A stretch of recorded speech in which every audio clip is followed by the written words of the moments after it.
सज्जन हो, एक एक दिवस आयुष्यात कसा येईल हे फक्त परमेश्वरच जाणतो, पण तुमच्या इच्छेवर अवलंबून आहे. तुमची इच्छा परमेश्वर पूर्ण करतो. आता खरं आयुष्य कसं जाते मी माझं जास्त शब्द बोलत नाही, कारण का तुम्हाला सगळे अनुभव आहे. माझ्यापेक्षाही चांगले अनुभवी लोक आहात तुम्ही. दादांना बाबांना किती वर्ष हे केलं. मी माझं पूर्ण आयुष्य दुनिया फिरता फिरता गेलं. दिल्लीला किती वर्ष, दिल्लीला सावली मूर्ती, तिथं दर मी आणि परमेश्वरांनी एक चांगलं केलं का माझ्यासोबत माझ्या मिसेसला सुद्धा या धर्माचा आदर होता, म्हणून आम्ही दिल्ली, कलकत्ता, बंगलोर आणि जितके काही राष्ट्रपतीच्या ऑफिसमध्ये किती वर्ष गेले माझे त्याला काही सांगता येत नाही. सगळं आयुष्य त्या दिल्लीत आणि किती किती राष्ट्रपती आणि किती कोण्या देशाचे लोक काय. मी दिल्लीला, कलकत्त्याला, बंगलोर, लंडनला महाराणी एलिझाबेथच्या वाढदिवसाला माझा नंबर लागला. आता काय सांगा आयुष्या काही म्हणजे कुठं काही आता पाहावं असं वाटत नाही. आज मी 84 वर्षाचा झालो. 84 वर्षातही सरकारचंच राशन पाणी सगळं अजून सरकार देते आहे. 1,25,000 पेन्शन देते. ते काय त्याच खाणं पिणं अजूनही सरकारकडेच आहे. पण माझं जरी सरकार काही देते तरी आता दादांना बाबांना सांगितलं परमेश्वराकडे लक्ष असलं पाहिजे. मी एवढं इतके वर्ष नोकरी केली पण कधी नॉन व्हेजिटेरियन झालो नाही. लंडनला मी गेलो, माझ्यासोबत दोन सरकारनं पाठवले माणसं कायसाठी का लंडनला कदाचित नॉन व्हेजिटेरियनचा प्रॉब्लेम. मी महाराणी एलिझाबेथच्या सोबतच पंक्तीत बसलो आम्ही आणि तिथं व्हेजिटेरियन साठी स्पेशल. तर कुठंच काही कमी होत नाही. जर तुम्ही परमेश्वराच्या श्रद्धा तुमची मनापासून असली तर तुम्हाला काहीच नाही, काही प्रॉब्लेमच येत नाही. आता या सर्व महत्वाच्या गोष्टी बाबांना सांगितल्या. मी आर्मी मध्ये जाणार होतो, तिथं गेलो तर तो म्हणे नाही नाही नाही नाही तुम्ही एअरफोर्स मध्ये जा. एअरफोर्स मध्ये गेलो किती जन्म गेला त्या विमान मध्ये. एक विमान म्हणजे एक एसटी कार सारखं रोज इकडचं तिकडे श्रीमोनल समारोह विभागात तो तुम्ही होता, ऑफिसर होतो, स्क्वॉड्रन लीडर.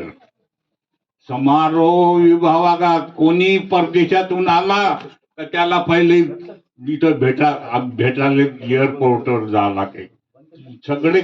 सगळ्यांचं समाधान करणं, सगळे त्याचे उपकार करून इकडे तिकडे.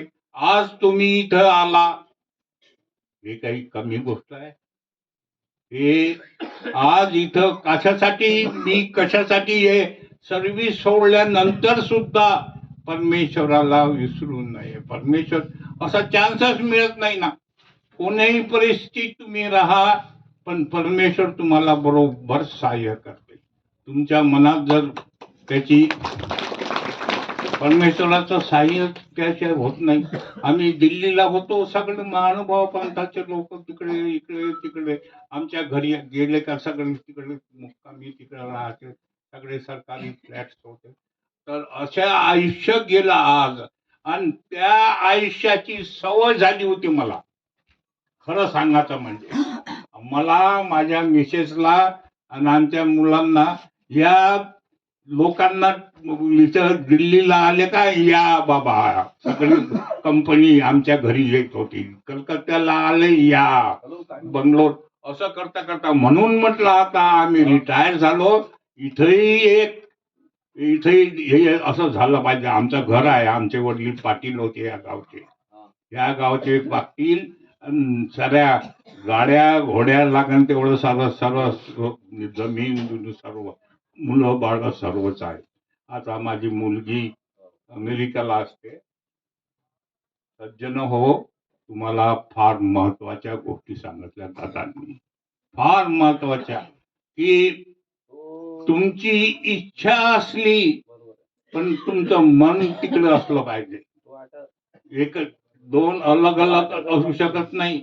या पोथ्या ऐकतो आपण, पण या पोथ्यावर ऐकल्यानंतर हे तुमच्या आयुष्यात काही ना काही बदल झाला पाहिजे. आज दीक्षा घेणं इतकं सारं झालं आणि आम्हाला दीक्षा घ्यायचा चान्स. म्हणून 26 एप्रिलला आणखी इथं दरवर्षी कार्यक्रम असतो. तुम्हाला ज्याला शक्य आहे त्यांनी, विनंती आहे माझी, त्यांनी यावं. 26 एप्रिलला पंचअवतार असतो तिथे दरवर्षी. म्हणून मी जास्त तुमचा टाइम घेत नाही. एक आहे, या परमेश्वराशिवाय, या परमेश्वराशिवाय, कारण जीव देवता प्रपंच परमेश्वर.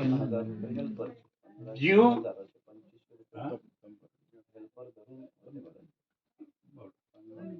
जीव जीव देवता प्रपंच परमेश्वर. तसंच राष्ट्रपती ग्रामपंचायत सरपंचापासून वाढत वाढत तिकडे शेवटी राष्ट्रपती असतो. तसंच हे आमचं परमेश्वराचं स्थान आहे. इतकं सोपं नाही आहे. कोणी या धर्माला शक्यतो लागत नाही ताबडतोब. याला बरीच शंका असते लोकांना.